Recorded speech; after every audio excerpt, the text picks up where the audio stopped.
সহনশীলতা, টলারেন্স, গণতন্ত্রের অন্যতম প্রধান জিনিস হচ্ছে কিন্তু সহ্য ক্ষমতা। আমাদের গণতন্ত্রে বিশ্বাস করি, আমাদেরকে অনেক অনেক কথা বলবে, আমাদের সমালোচনা করবে, সেই ক্ষেত্রে আমাদেরকে ধৈর্যের সঙ্গে সামনের দিকে এগিয়ে যেতে হবে। আরেকটি কথা আমি যেটা অনেকেই আছেন, আমাদের ঢাকা মহানগরের নেতৃবৃন্দ আছেন, ছাত্রদল, যুবদল, অঙ্গ সংগঠনের সবাই আছেন এখানে। মানুষের কাছে যেতে হবে,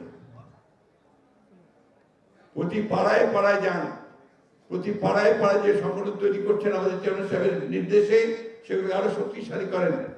ছাত্রদল প্রতিটি শিক্ষা প্রতিষ্ঠানে শক্তিশালী অবস্থান গ্রহণ করেন এবং আমরা যেন আমাদের রাজনীতি দিয়ে সামনের দিকে এগিয়ে যেতে পারি। সংস্কার তো শুরু করেছি আমরা 2 বছর আগে। আমাদের নেতা ভারপ্রাপ্ত চেয়ারম্যান মহোদয় 31 দফা দিয়েছেন, তাই না? সে ইতিহাস আর বলতে চাই না, কত কত ভাবে আমরা বিভিন্ন রাজনৈতিক দলের সঙ্গে কথা বলে প্রায় 2 বছর আলোচনা করে আমরা 31 দফা দিয়েছি।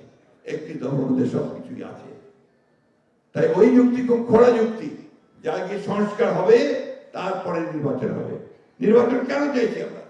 নির্বাচন চাইছি যে নির্বাচন ছাড়া, একটা নির্বাচিত সরকার ছাড়া কখনোই আপনার সেই শক্তি পাওয়া যায় না, সেই ম্যান্ডেট পাওয়া যায় না, সেই লেজিটিমেসি পাওয়া যায় না, বৈধতা পাওয়া যায় না, যারা বিশেষ বিশেষ বড় রকমের সিদ্ধান্ত নিতে পারে।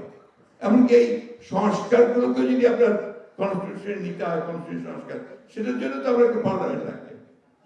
সুতরাং নির্বাচন প্রয়োজন, সেই জন্যই এটা যত দ্রুত হয় ততই দেশের সংকট দ্রুত কাটবে, রাজনৈতিক সংকটগুলো মোকাবেলা করা সম্ভব হবে, অর্থনৈতিক সংকটগুলো মোকাবেলা করা সম্ভব হবে। অর্থনীতির অবস্থা ভালো না, জিনিসপত্রের দাম এমন ভাবে বেড়েছে যে মানুষের এখন নাভিশ্বাস উঠে গেছে, তাই না? প্রত্যেকটি জিনিসের দাম বেড়ে গেছে।